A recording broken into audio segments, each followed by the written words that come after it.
కల్కి మూవీ ఎట్లా ఉంది మేడం? చాలా బాగుందండి. చాలా బాగుంది. Yeah. ప్రభాస్ క్యారెక్టర్ ఎట్లా ఉంది, మీకు ఎట్లా అనిపించింది? Actually it's a new type of role Prabhas గారికి. And towards the end it's amazing.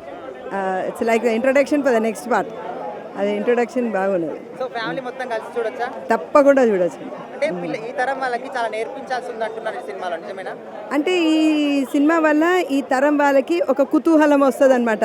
ఇదేంటి, వాట్ ఆర్ దే టాకింగ్, ఇది పౌరాణికం అంటున్నారు, ఏంటి అంటున్నారు అని చెప్పేసి ఈ మహానటి తర్వాత మహానటి సినిమాలు ఎలా చూడడం అందరూ ఎవరి సావిత్రి గారు పాత సినిమాలు ఏంటి అని అప్పుడు అనుకున్నారు కదా. ఈ సినిమా చూసిన తర్వాత మన పౌరాణికాలు అవన్నీ ఏంటి, పురాణాలు ఏంటి అని చెప్పేసి ఈ కుతూహలం అనేది తప్పకుండా జనిస్తుంది.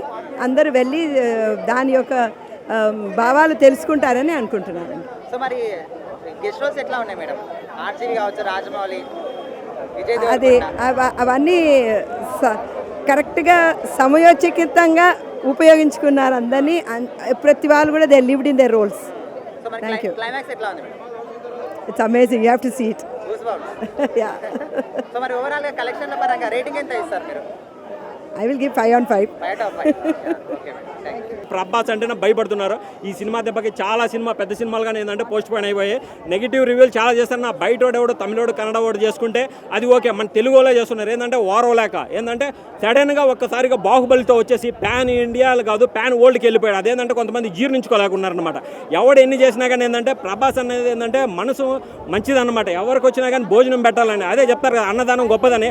అది పెడుతుంటే అది ఎంత పెడుతున్నాడు అన్నదానము ఆ విధంగా ఆయనకి సక్సెస్ ఆ విధంగా పెరిగిపోతుంది. ఎవడు ఏం చేసినా కానీ ప్రభాస్ అన్న రేంజ్ ముందు ఎవడో నిలబడలేడు అనమాట. అది ఒక మెజైల్ అనే చెప్పొచ్చు అనమాట. 6 అడుగుల మెజైల్, అది బుల్లెట్ కూడా కదా, 6 అడుగుల మెజైల్ దూసుకొని వెళ్ళిపోతుంది అనమాట. సినిమా అయితే వేరే లెవెల్లో ఉంది బ్రో. బాహుబలి 1 ఎంత హిట్ అయిందో కల్కి కానీ అంతే హిట్ అవుతుంది. చెప్తా ఉన్నాను, పార్ట్ 2 కోసం చాలా వెయిటింగ్ అన్న. అసలు బాహుబలి 2 కోసం ఎంత వెయిట్ చేశారు, ఈ సినిమా కానీ పార్ట్ 2 కోసం అంత వెయిట్ చేస్తున్నాను. సినిమా అయితే వేరే లెవెల్లో తీసుకుని వెళ్ళిపోయాయి. ఎస్పెషల్లీ అమితాబ్ బచ్చన్ అన్న ఒకటి డైలాగ్ ఉంటుంది కదా, ఇంతవరకు ఓడిపోయిన రికార్డే లేదని. ఇంకోటి హైలైట్ సినిమాకి బుజ్జి అన్న. అసలు ఈ బుజ్జి అసలు ఏంటంటే రియల్ ఫ్రెండ్గా చూపించారనమాట. దీంట్లో ఎమోషన్స్ ఉంటుంది, కామెడీ ఉంటుంది, అన్నీ ఉంటాయి అనమాట. అన్ని సినిమాలు చూడండి అర్థమవుతుంది. ఇంకోటి మనకి ఆర్జీవిని ఎందుకు పెట్టారో అర్థం కాలేదు. అంటే మొన్న పవన్ కళ్యాణ్ గారు దెబ్బకు భయపడే ఉన్న సినిమాల యాక్టర్గా మారాడేమో తెలియదు అనమాట. అలాగే రాజమౌళి గారు ఉన్నారనమాట. సినిమా అయితే చాలా బెటర్గా ఉంది. బ్రహ్మానందం కామెడీ, బ్రహ్మానందం మామ నువ్వు ఎక్కడ కనపడ్డా కానీ అది వేరే లెవెల్లో ఉంటుంది. రెబల్లో వీళ్ళ కామెడీ ఎంత బాగుంది. ఈ సినిమాలో కానీ కొంచెం కనిపించినా కానీ చాలా బెటర్గా అనిపించింది. అలాగే దీపిక పడుకొనే నటించిందని చెప్పొచ్చు అనమాట. ఆ విధమైన ఎక్స్ప్రెషన్స్ ఇచ్చింది అనమాట. సినిమా అయితే చాలా బెటర్గా ఉంది బ్రో. లాస్ట్ బుజ్జి అయితే హైలైట్ అన్న. బుజ్జి కూడా ఫైట్ చేస్తుంది, అదైతే అసలుకి వండర్ఫుల్ అనే చెప్పొచ్చు బ్రో. సినిమా అయితే వేరే లెవెల్, ఇంకా చెప్పాల్సిన అవసరం లేదు. ఇంకా రికార్డులన్నీ చింపేశాడనే చెప్పొచ్చు అనమాట. ఒక రికార్డ్ అనే కొత్త పుస్తకం ప్రభాస్ అనేది తెరుస్తాడు.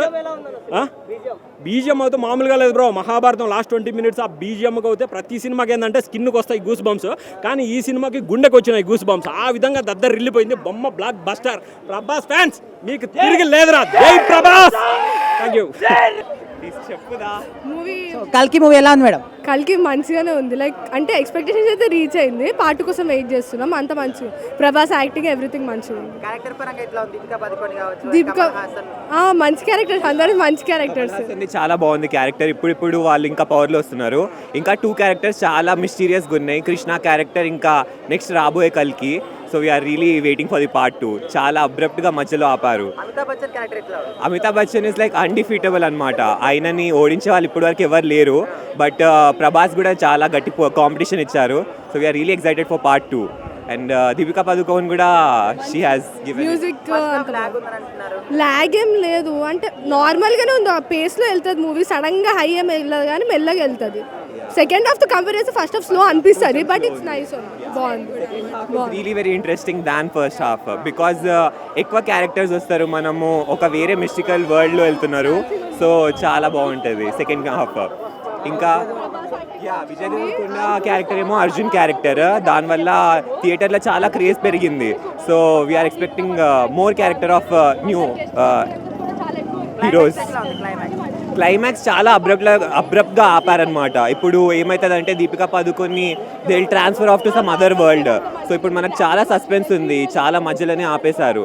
So we should wait for the part 2. అప్పటి వరకు మనకేం తెలియదు. అండ్ రాజమౌళి ఒక సీన్ కూడా ఉంది దాంట్లో. ఆర్జీవి అండ్ బ్రహ్మానందం కూడా. చాలా బాగుంది. ఎవ్రీ పెద్ద పెద్ద రోల్స్ని చిన్న చిన్న పార్ట్స్లో చేశారు.